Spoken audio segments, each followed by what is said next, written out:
नमस्कार साथियों, आज का प्रश्न है खिलाफत आंदोलन पर एक निबंध लिखें।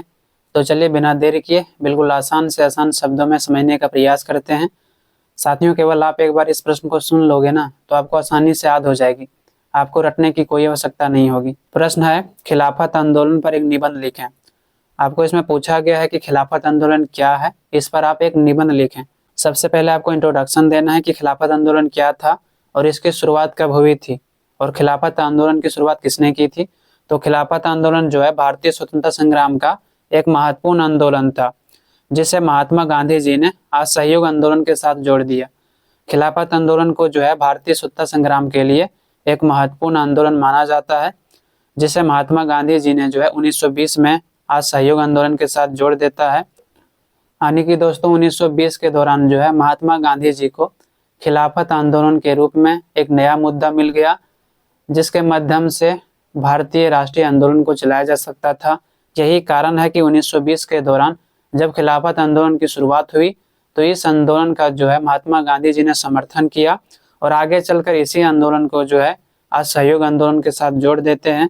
महात्मा गांधी जी का मानना था कि खिलाफत आंदोलन में मुसलमानों को एकजुट किया जाएगा और असहयोग आंदोलन में हिंदू समाज के सभी समुदायों को एकजुट किया जाएगा।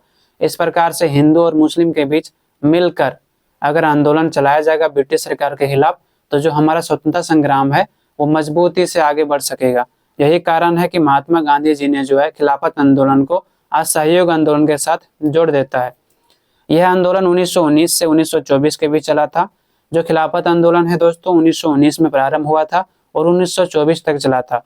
खिलाफत आंदोलन भारत में चलाने के पीछे उद्देश्य क्या था, तो इसके पीछे यह उद्देश्य माना जाता है कि तुर्की के जो खलीफा था ना, तुर्की में खलीफा पद को समाप्त कर दिया गया था। कब? जब प्रथम विश्व युद्ध हुआ था। तो प्रथम विश्व युद्ध में जो मित्र राष्ट्र था वो विजयी होता है, वो जीत जाता है, जबकि धोरी राष्ट्र हार जाता है।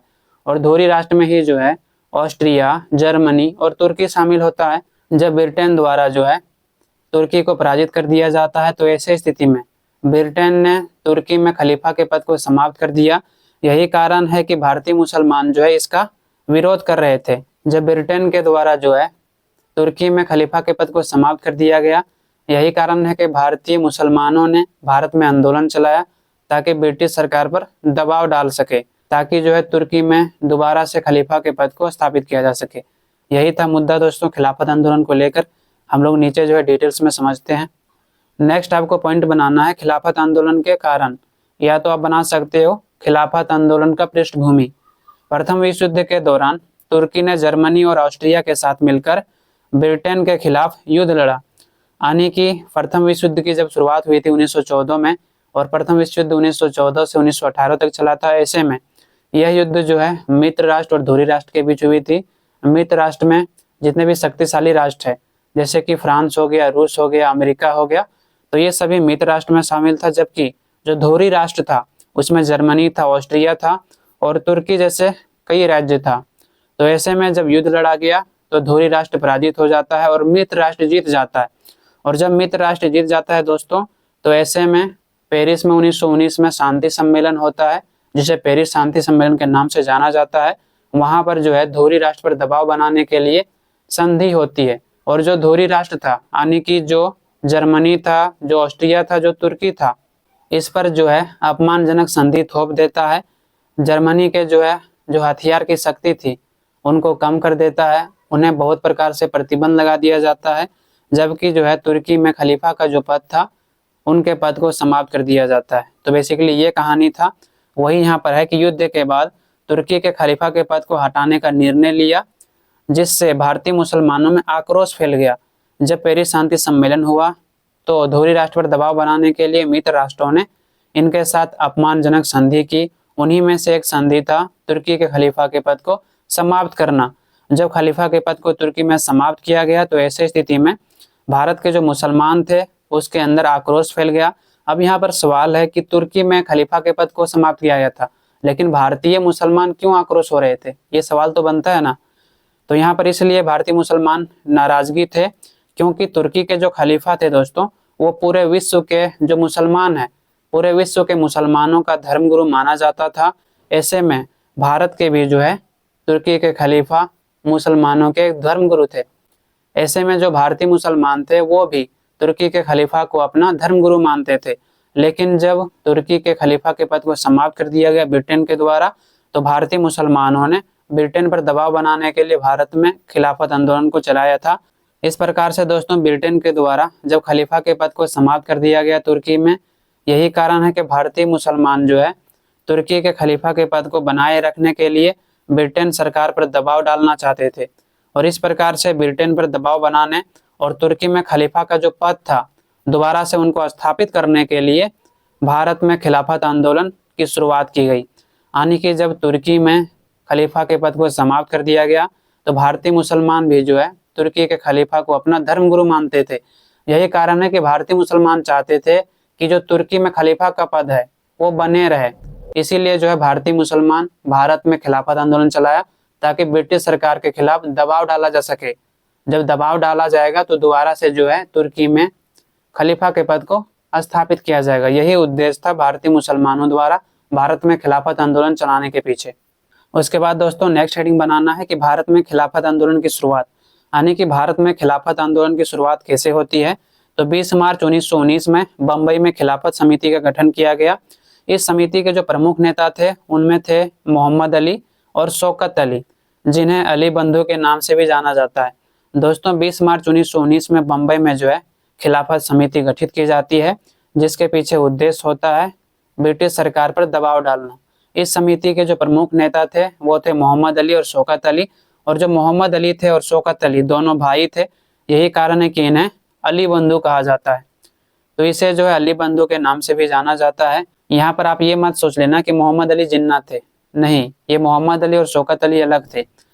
इसके अलावा जो है इसमें मौलाना अबुल कलाम आज़ाद थे और अजमल खान जैसे प्रमुख नेता थे, इस आंदोलन से जुड़े हुए थे। इन सभी नेताओं का एक ही उद्देश्य था और वो उद्देश्य था तुर्की में खलीफा के पद को पुनर्स्थापित कराना। दोस्तों यहाँ पर आप देख रहे हो ना, मौलाना अबुल कलाम आज़ाद ये जो है कांग्रेस के प्रमुख नेता थे।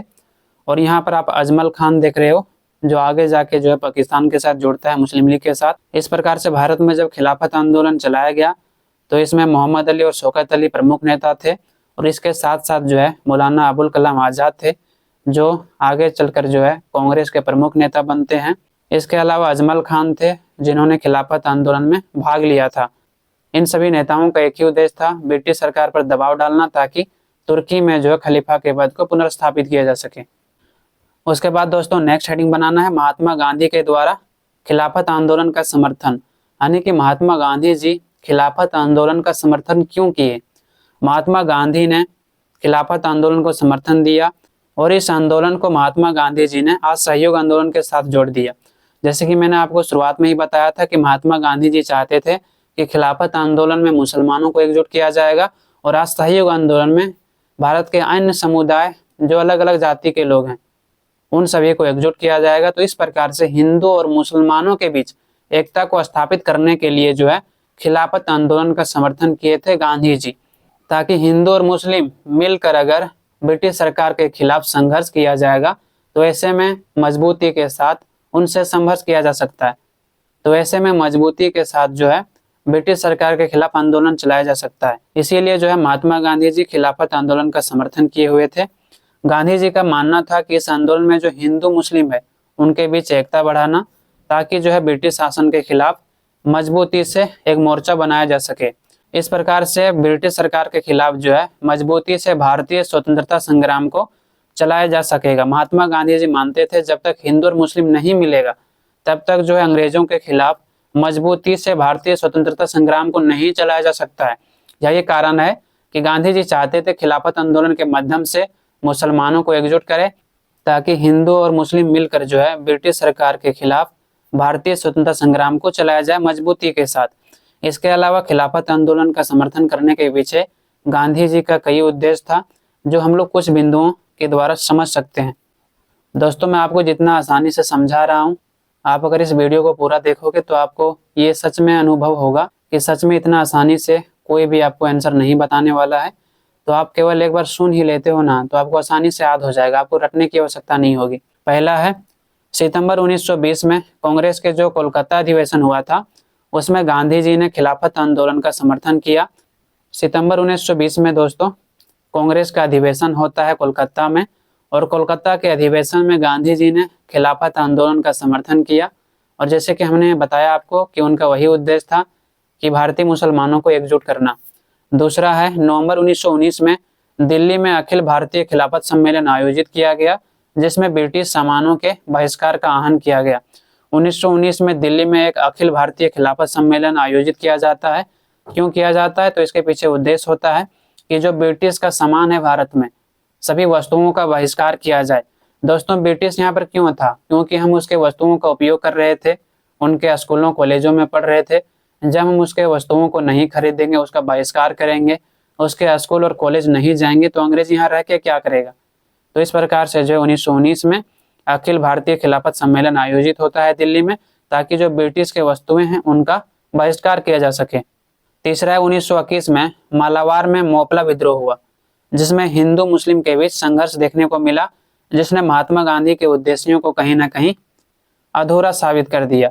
1921 ईस्वी में मालाबार के क्षेत्र में मोपला विद्रोह होता है, और ये जो मोपला विद्रोह था हिंदू और मुसलमानों के बीच हुआ था। यही कारण है दोस्तों, एक तरफ जो है गांधी जी हिंदू और मुसलमानों को एकजुट करने के लिए, एकता स्थापित करने के लिए खिलाफत आंदोलन का समर्थन कर रहे थे, वहीं मुसलमानों और हिंदुओं के बीच जो है संघर्ष देखने को मिलता है मालाबार क्षेत्र में, जिससे जो महात्मा गांधी का उद्देश्य था कि हिंदू और मुसलमानों को एकजुट करके ब्रिटिश सरकार के खिलाफ मजबूती से संघर्ष किया जाएगा, वो कहीं ना कहीं उनका सपना अधूरा हो जाता है।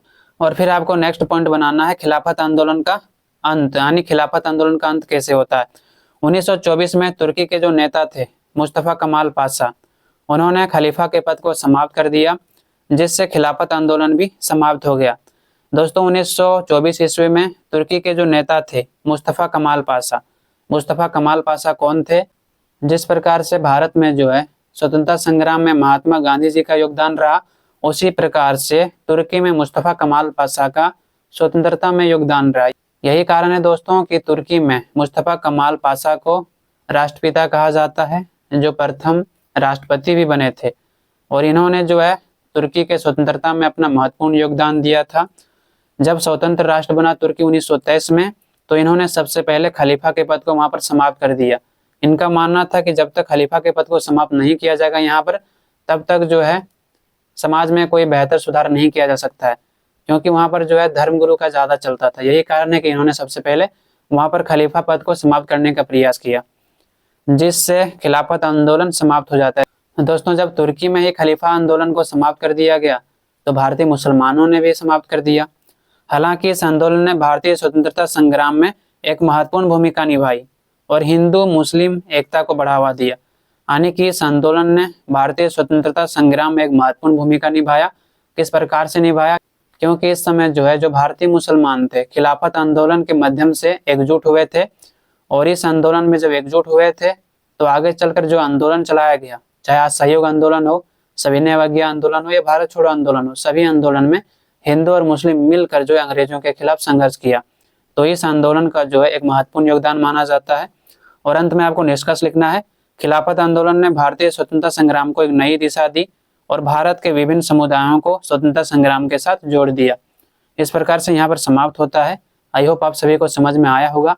आपको अगर इस वीडियो से थोड़ी सी भी सहायता मिली हो तो अपने दोस्तों तक शेयर करें, और आपने अगर अभी तक लाइक और सब्सक्राइब नहीं किया दोस्तों, तो जरूर कर दें। इससे मुझे मोटिवेशन मिलता है और मैं आप लोगों को बेस्ट से बेस्ट कंटेंट दे पाता हूं। दोस्तों, मेजर पेपर 6 का जितने भी क्वेश्चंस था, हमने लगभग 15 क्वेश्चंस करवाया हुआ है। उनमें से लगभग 6 से 7 क्वेश्चन ही आपको पढ़ने हैं, जो हमने आपको बताया भी है। और इसका कंप्लीट वीडियो आने वाला है मेजर पेपर 6 का इंपॉर्टेंट क्वेश्चंस का, एक ही साथ सारा वीडियो दे दिया जाएगा। और दोस्तों, जो मेजर पेपर 7 है उसमें लगभग 5 क्वेश्चंस करवा दिया गया है। उसमें 1-2 क्वेश्चंस और इंपॉर्टेंट क्वेश्चंस है, जो बहुत जल्द वीडियो आने वाला है। और मेजर पेपर जो 8 है दोस्तों, उसमें भी हमने लगभग 5 क्वेश्चंस करवा दिया है। इसमें लगभग 1-2 क्वेश्चंस आपको और करना है, उसके बाद सारा क्वेश्चंस आपका कंप्लीट हो जाएगा। और मेरा उद्देश्य है कि आपका सिलेबस एग्जाम से पहले कवर करवा दूं। तो आज के लिए इतना ही। आप लोगों से बहुत जल्द मिलते हैं नेक्स्ट वीडियो में। नेक्स्ट वीडियो आने वाला है रोलेक टेट के बारे में, जो आप स्क्रीन पर क्लिक करके देख सकते हो। धन्यवाद।